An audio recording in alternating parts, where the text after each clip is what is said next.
Welcome to Uriah Heep, the Magician's Podcast. I'll be covering every studio song the band has recorded and every bonus track that I can find. Each week we'll go over a new song from the beginning to where they are currently, and as they keep adding albums, I'll keep adding shows. Let the deep dive party begin. In the magic garden, some were singing, some were dancing. Hello and welcome to Uriah Heep, the Magician's Podcast. I am your host, Scott Haskin, and you know what? There is just some bad blood in the air. Let's get right into it.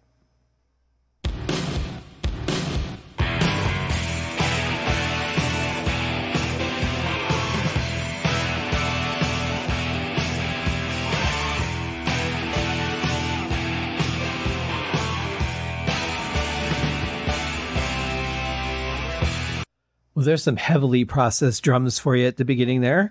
Then, of course, they just get right into the song and the way that everything's supposed to sound. We've got the return of the brassy synth. And who would expect anything less? Desperate man, desperate times, desperate heart. Once she was mine, bad blood, cold sweat. The more I give, the less I get. Now, I have to say, and granted, I was not the producer on the record. I don't know what decisions were made and why. Well, I know some of the decisions that were made, but I don't know why. But I have to say, I think this would have been a much stronger opener for the album. I mean, it was kind of cool to start it out with that voice naming the song and saying this is where we're starting. But honestly, like, this is a much more powerful song, and I think this would have made a much better opener. I don't know how good it would have been for Rockorama to follow this song, but yeah, this is more power, more drive. This is kind of defining that, hey, this is going to be a rock album. The other one sounded a little more popish. So, yeah, I would have gone with this one personally. But then I haven't heard the whole song yet, so we'll see.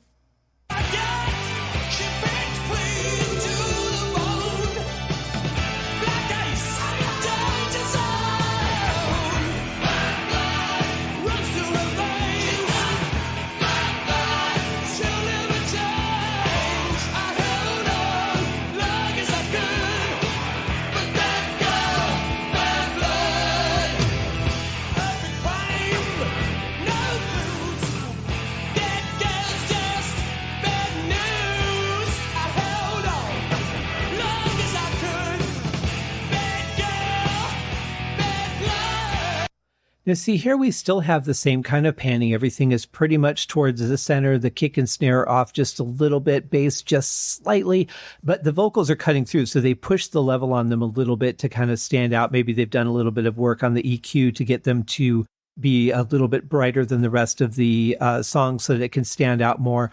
But you could hear what he's singing in this one. I think it's a better mix too.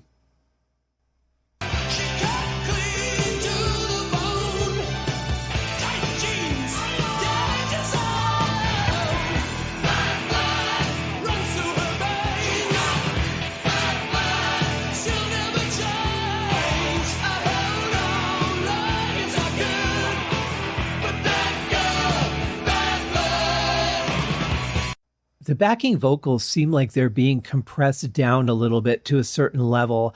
We can definitely hear them and we can hear what they're doing. So again, a little bit better of a mix than Rockorama, but still they feel like they're being kind of just pushed up against a wall that says you're not going past this wall. And typically that would be compressor, could be a limiter that they're working with, or a compressor limiter. Also, they have combos. But yeah, that feels a little bit weird to me. I like the sound of the backing vocals, though. They really sound like one unit. They're very tight together. Just a perfect performance as far as the timing of the words and the syllables. Really dig that. But, you know, these guys are such pros at this kind of stuff. They've been doing it for a long time, but they're, regardless of the lineup of the band, that's one thing that they've always been just very tight on is the backing vocals. And it really sounds like it's one source, you know, because it's that perfect. But apart from that, I mean, everything sounds good. Personally, the brassy synth is getting a little old for me. For me, at least, it's not really a lead instrument. It doesn't replace something like a Hammond organ or even, you know, a regular organ or a keyboard. It's just too It just cuts through a little bit too much. And so that for me is, I've kind of heard enough of that. But overall, it's pretty good. It's a good, strong song. They sound great. Peter Goalby is in full force here. Can't wait to see where it goes next because you could tell the changes are coming.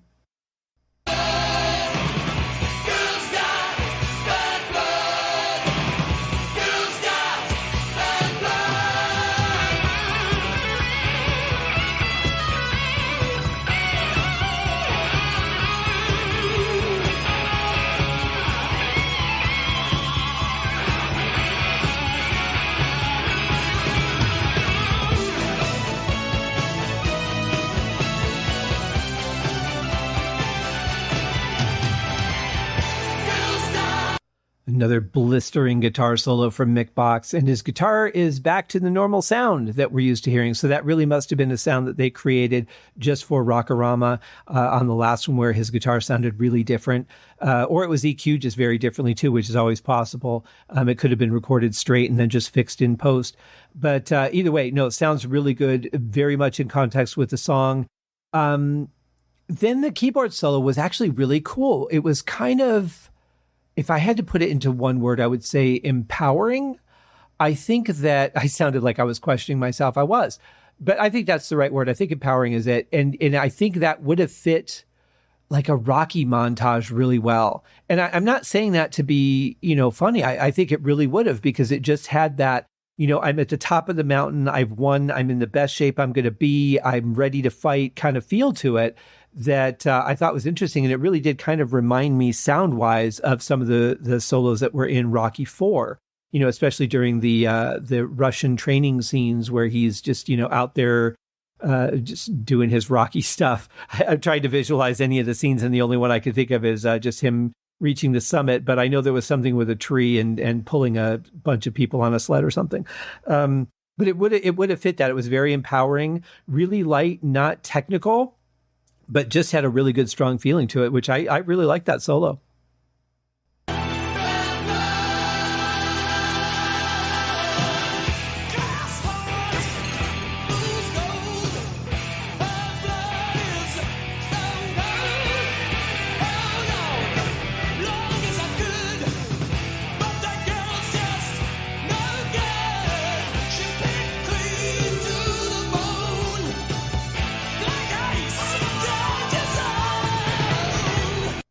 That was some really nice backing vocals there. Before that last line that they sang, there was some oohs that were in the background that were really nice. I liked the way that filled in the sound a little bit and just gave it a different tonality, a different feel, instead of just a repeat of previous verses.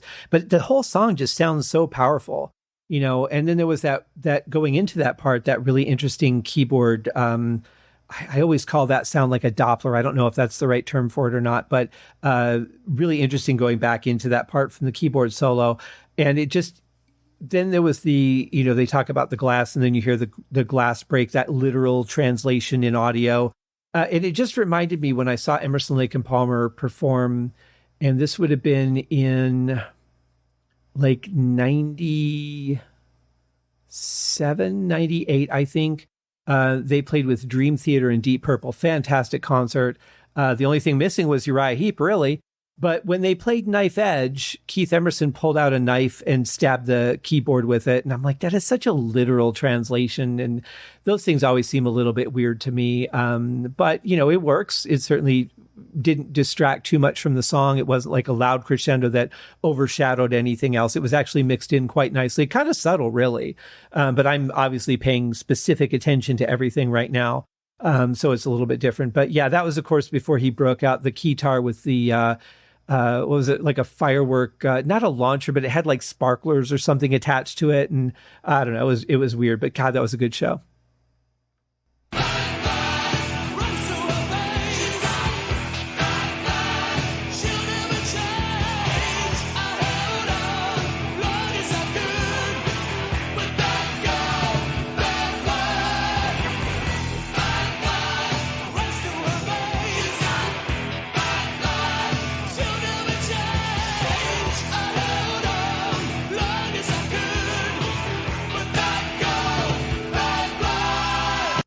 I really like those little changes that are so subtle, but they put in there to break up the chorus a little bit.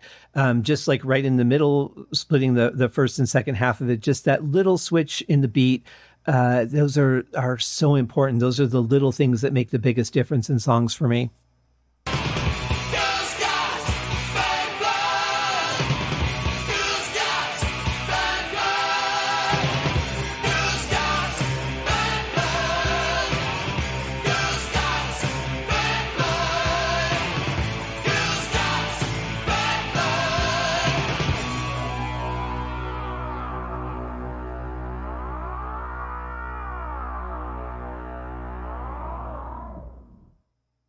Well, it was a little bit repetitive on the vocal side there, but when those voices sound so good together, how can you complain, right? And that keyboard ending was really nice. It had such a good tone to it, really unexpected. But the vocals are kind of so far out of two songs, are just like ending, and then the song's almost over. So it's been a little bit abrupt on the closing of the song, but overall it sounded really good, and I love that keyboard ending. Very cool. So that will do it for this show, guys. Another one in the tank. And I just realized too, as I was listening to that last part, that season 16, we are now 2/3 of the way through all of the albums, or well, we will be at the end of this season, but 2/3 of the way through all the albums that they have released so far. And I cannot believe how fast the time has flown by. We're getting close to a year that I've been doing this show. I think I started it in, was it October? It's either October or November. So it's coming up, pretty close.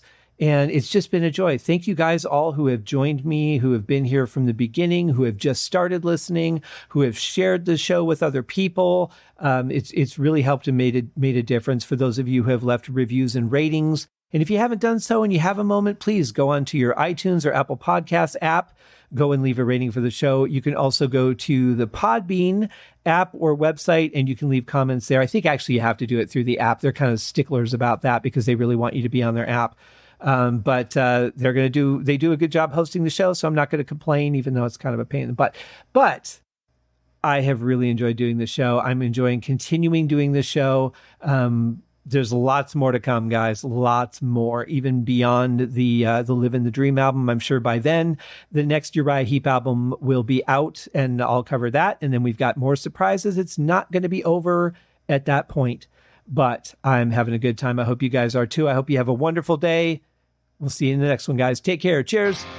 Thank you for joining me on this episode of Uriah Heep, the Magician's Podcast. If you have enjoyed this show, please consider going over to Apple Podcasts or your favorite podcast outlet, leaving a rating or a review. Be sure to subscribe to make sure that you are notified when new episodes are available. Please be sure to share this podcast with your fellow Uriah Heep enthusiasts and anyone who you think would like Uriah Heep, which should be everyone. And if you are so inclined, please feel free to contribute to the Patreon account. And if you are not a Patreon subscriber, you can also pay through the PayPal link on the website listed in the show links below. I would also like to thank Uriah Heep for their very generous support of the show. And thank you guys for listening. We'll see you in the next episode. Happy days!